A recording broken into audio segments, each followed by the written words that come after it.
Assalamualaikum warahmatullahi wabarakatuh. Halo semuanya, jumpa lagi dengan saya Chow Sing Sing, kurator dari Podcast Horror Night Story. Halo, apa kabar semuanya? Semoga kalian baik-baik saja ya. Dan seperti biasanya pada malam hari ini saya kembali dan akan membawakan sebuah kisah mistis untuk kalian. Dan sepertinya pada malam hari ini bukan kisah mistis ya. Lebih tepatnya kalau film itu cerita ini genrenya thriller, misteri. Tapi lumayan serem sih waktu saya baca naskahnya. Jadi cerita ini dikirim oleh Marfuah, nama emailnya.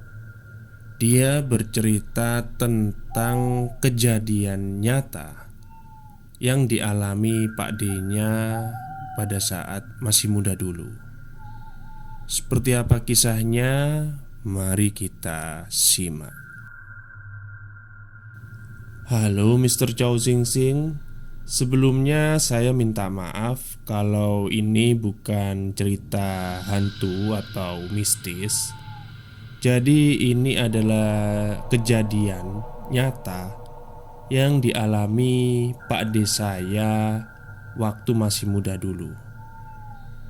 Jadi cerita ini diceritakan oleh saudara saya, saudara jauh dari ibu. Saya memanggilnya Pak D, meskipun bukan saudara kandung ibu saya. Jadi kisah ini terjadi di desa Pak D saya sekitar tahun 70-an. Dan Pak D saya waktu itu berusia sekitar 19 tahunan lah. Ya masih muda. Namun maaf, nama desanya tidak bisa saya sebutkan. Akses menuju desa Pak D saya ini cukup sulit. Dari jalan raya besar kira-kira 10 kilometer. Apalagi waktu itu masih jarang sepeda motor dan angkutan umum. Dari jarak sejauh itu, kita akan melewati kebun tebu dan kebun pohon jati yang menurut Pak Deku cukup seram bila dilewati malam hari. Jalan menuju desa Pak Deku juga belum diaspal waktu itu. Jadi masih banyak bebatuan dan lumpur. Singkat cerita, di zaman itu di desa Pak D sedang geger karena hilangnya 3 orang gadis yang masih perawan. Ya iyalah, gadis kan masih perawan. Sudah 4 hari mereka mencari, namun belum ditemukan. Bahkan warga juga mendatangkan polisi dari kota untuk dimintai bantuan. Namun hasilnya nihil. Polisi waktu itu menanyai warga siapa yang terakhir kali melihat 3 orang gadis ini. Dan warga menunjuk Pak Parman yang biasanya berjualan pentol di desa Pak D saya. Pentol itu semacam cilok ya. Mungkin kalau orang Jawa Barat nggak ngerti pentol, maaf, pentol itu jadi cilok gitu. Oke, kita lanjut. Pak Parman ditunjuk warga karena beliaulah yang terakhir kali melihat 3 gadis itu sedang bermain di dekat sungai. Pak Parman pun dibawa ke kantor polisi untuk dimintai keterangan. Hari ke-6, misteri hilangnya 3 orang gadis ini masih juga belum terungkap. Orang tua dari 3 gadis itu juga sudah mendatangkan orang pintar. Barangkali mereka disembunyikan oleh lelembut. Ya, mungkin saja, saking putus asanya orang tuanya. Hari ke-8, belum ada kabar juga dari pihak kepolisian maupun pihak orang pintar. Pak Deku yang waktu itu sedang memandikan kerbau di sungai melihat Pak Parman melintas dengan membawa rombong pentolnya. Spontan Pak Deku memanggil, "Lekman, pentol!" teriak Pak Deku. "Oh iya," sahut Pak Parman sambil menghampiri Pak Deku. Sambil memakan pentol, Pak Deku mengobrol dengan Pak Parman. "Kemarin ditanyai apa aja, Lek, sama polisi?" tanya Pak Deku. "Yo, mengenai hilangnya anak-anak itu, Mas. Ya, pokoknya saya jawab apa adanya lah," jawab Pak Parman. Setelah merasa agak kenyang, Pak Deku memberikan beberapa receh uang logam kepada Pak Parman. Dan kemudian Pak Parman pun pamit pergi untuk menjajakan lagi dagangannya. Hari ke-10.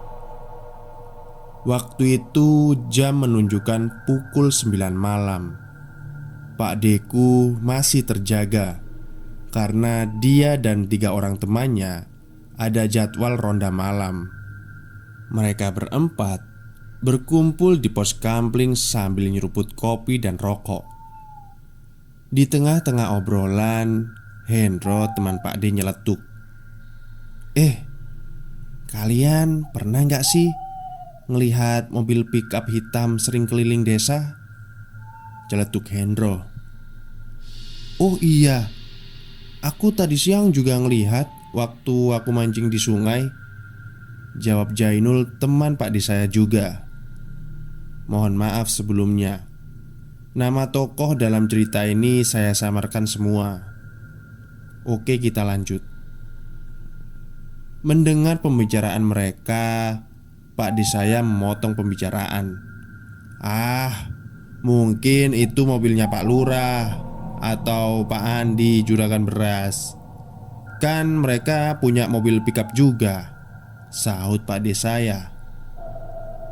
"Tapi ini beda, Ji. Wong, ini mobilnya masih terlihat baru," jawab Hendro. Ya udah. Kalau kita besok ketemu mobilnya, kita datangi aja lah." "Udah ayo keliling, udah malam ini," kata Pak D saya mengakhiri pembicaraan. Keesokan harinya, ayah dari Pak D saya mendengarkan berita dari radio bahwa sekarang ini marak kasus penculikan dan penyelundupan organ tubuh manusia. Wah, jangan-jangan anak-anak yang hilang ini diculik, kata ayah Pak D saya. Pak D pun hanya diam dan penasaran mendengar perkataan ayahnya. Tak berselang lama, Pak D berpamitan pada ayahnya untuk pergi memancing bersama Hendro temannya. Pak D bergegas menuju sungai. Dan sesampainya di sana, ternyata si Hendro sudah mendapatkan banyak ikan. "Wih, udah dapat banyak aja nih," kata Pak D saya. "Iya nih, alhamdulillah." Ji, tadi sebelum kamu kesini, mobil pickup yang kita ceritakan kemarin muncul. Dia berhenti pas di dekat dam situ, kata Hendro. Pak D saya langsung nyeletuk. "Loh, gak kamu hampiri?" Hendro, teman Pak D saya, langsung melengos. "Udah Ji, tapi begitu mau sampai dan mau ngetuk jendela mobilnya, mobilnya langsung pergi ngegas." Pak Deku pun berpikir, apa mungkin benar ada penculik dan pengambil organ tubuh manusia di desanya? Tepat di hari ke-14, belasan polisi mendatangi desa Pak Deku. Mereka langsung menuju rumah Pak Lurah. Dan kebetulan ayah Pak Deku ini sedang berada di rumah Pak Lurah. Dan kebetulan juga beliau adalah perangkat desa. Setelah ngobrol singkat, akhirnya mereka menuju ke rumah salah satu warga. Dan kalian tahu rumah siapa yang mereka tuju? Itu adalah rumah Pak Parman, seorang penjual pentol yang biasa berkeliling di desa kami. Saat Pak Lurah dan belasan polisi tiba di sana, termasuk ayah Pak Deku, ternyata rumah itu sudah kosong. Tapi sepertinya ditinggalkan buru-buru oleh pemiliknya, yaitu Pak Parman. Di belakang rumah Pak Parman ditemukan dua pakaian wanita yang diduga itu adalah pakaian terakhir yang dipakai korban. Kondisi pakaian itu lusuh dan dipakaikan sebagai tirai penutup jendela belakang rumahnya yang terbuat dari bambu. Seharusnya ada 3 pakaian, tapi yang ditemukan hanya 2. Setelah kejadian itu, penduduk desa Pak D gempar, dan mereka juga mengutuk perbuatan Pak Parman. Mungkin kalian bertanya, bagaimana bisa polisi tahu kalau Pak Parman adalah pelakunya? Sejak pertama kali Pak Parman dipanggil dan diinterogasi oleh polisi, polisi mencium ada kejanggalan di kesaksian Pak Parman. Namun, polisi belum menemukan bukti. Akhirnya mereka memata-matai Pak Parman. Ya, pakai mobil pickup itu. Oh, jadi mobil pickup itu polisi. Kemungkinan Pak Parman mengetahui hal tersebut dan segera melarikan diri. Polisi juga menduga kuat Pak Parman ini mengambil organ tubuh 3 gadis dan menjualnya. Setelah 2 hari menggeledah rumah Pak Parman, polisi akhirnya menemukan 3 jasad gadis tersebut. 3 gadis ini dibungkus dengan kain hitam dan dikubur tepat di bawah tempat tidur.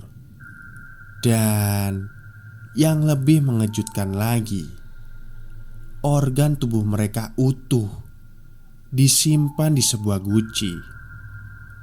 Guci tersebut juga ikut dikubur bersama mereka.